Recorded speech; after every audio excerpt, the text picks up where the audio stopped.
Salama daholo io androany isika de ndawara ho resahana ny akony fandalovan'ny filoham-pirenena izay nitsidika aniny faritry ny Ambilobe iny izay fantatsika tsara moa ny faritry Ambilobe tamin'ny ity herinandro ity fa nandalovan'ny rivodoza Gamanina izay tena nandravarava ary maro ny traboina any an-toerana any amin'izao fotoana izao. Fa milohan'izay dia azadino ny manao commentaire ambanin'ity video ity mba afahana mandravina ny hevitra rehetra eny nafantsika video manaraka eo. Azadino ihany koa ny milike ny video antsika ary azadino turkizany trano ny abonné amin'ny chaîne antsika mba afanareo manaraka tsy tapaka ny video izay lefa misy tagna gasy toy izao ny fanaovana azy. Tsy ampendrely isika fa avy hatrany tonga de vavany ndawary. Samy nahita isika rehetra fa nandalo ny rivodoza Gamanina izay tena nandravarava tokoa raha tamin'iny faritra avaratry ny Nosy iny.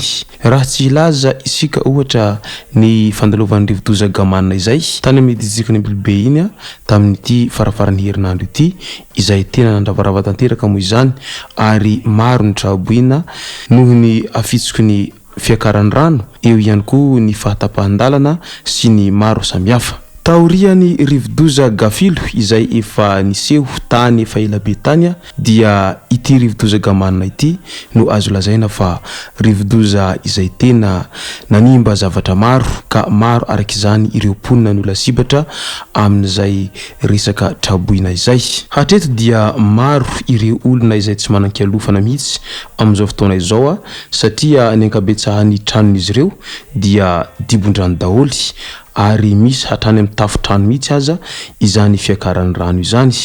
Ary fantatra ihany koa fa tetezana roa lehibe no tapaka tao anatin'ny distrik'ny Ambilobe noho ny fiakaran'ny rano tamin'ny iny rivodoza Gamanina iny. Ny tetezana mahavavy eo Ambilobe izay fantatsika tsara fa tetezana azo lazaina hoe lava ary efa ela nanamboarana an'izany tetezana izany fony efa taloha be tany.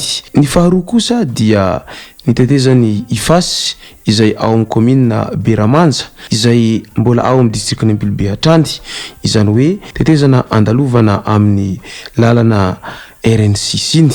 Olana be izao ny fivezivezena sy ny fitaterana any an-toerana any raha tsy misy ny fanamboarana farakin'izay haingana an'ireo tetezana ireo.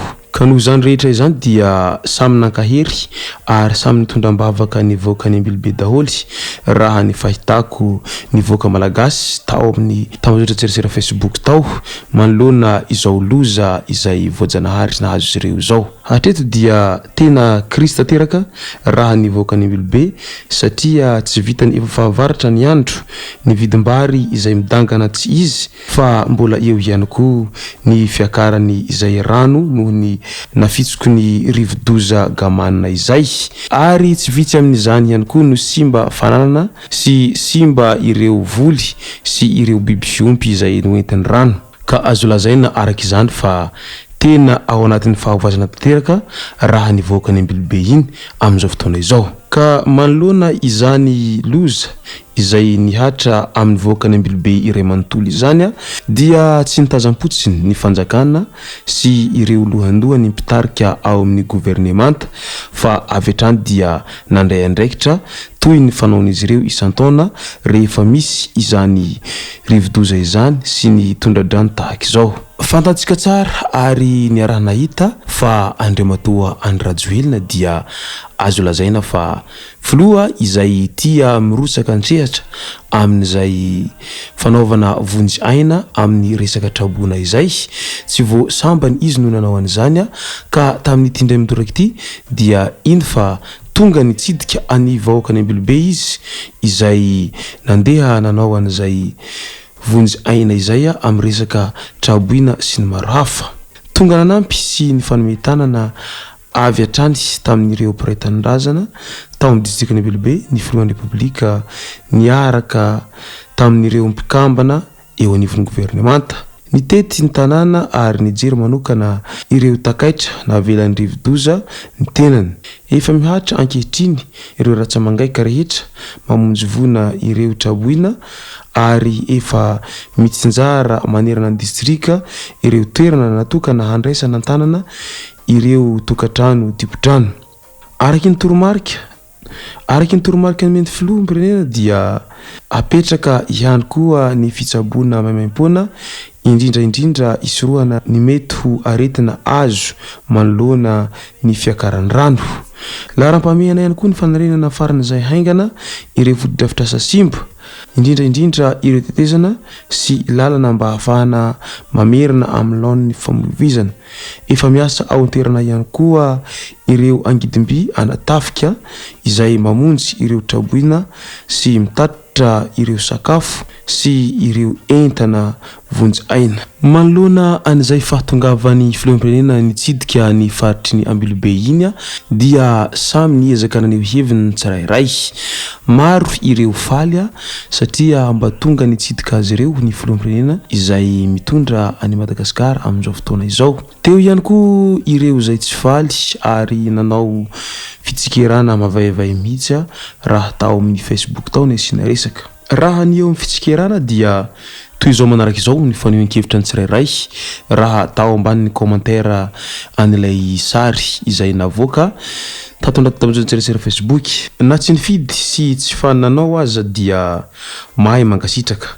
Merci président hoy ny sasany. Misy indray ny milaza hoe antanio ary izy hoe oviana indray no vita ilay tetezana tapaka fa rehefa vita io izaho mihitsy no hankalaza azy eriky ny Madagasikara.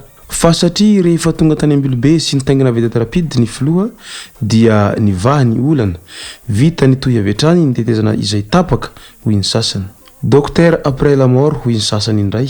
Manomboka alarobia sy alakamisy no nitaraina ny olona fa misy mihantona ambony manga sy tafitrano ny zoma vao misy midina aleo aho tsy hiteny hoy ny sasany. Imo zavatra an'izay dia misy foana ary tsy voaindray mandeha fa matetika no misy na dia efa miezaka manakaiky ny voankazo ianao fa tsy maintsy mandeha foana ny tsikera etseroa satria matoy ianao zay no mitondra firenena dia maro zany ny fahavalonao ao ambadika an'izay ka mety ho ireny olona zay ao anatin'ny fahavalonao ireny ihany no mahatonga any fanaratsiana lava izao. Fa raha amiko manokana aloha dia mba mahaiza misaotra ihany satria mba efa niezaka izy na dia tsy mbola nataony aza ny miaina ao anatin'ny tebiteby amin'ny rano miakatra ohatran'izao fa mba niezaka kosa izy nidina teny fotony nijery ny tena zava-misy marina.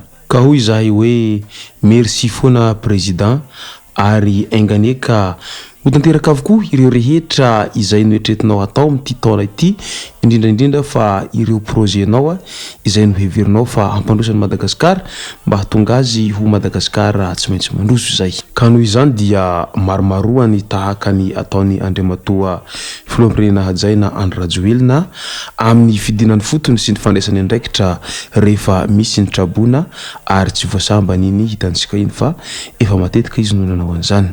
Izay ary moa noela tomboky lasy tomboky vavy manasa antsika rehetra anao commentaire ambanin'ity video ity mba ahafahana mandravina rehetra rehetra no antsika video manaraka eo. Manasa antsika ihany koa like ny video antsika ary azadino ny miabony amin'ny chaîne antsika mba ahafahanareo manaraka tsy tahapaka ny video zay lefana sisy tamatagasy. Tomboky lasy tomboky vavy mankasitraka dia marary soa.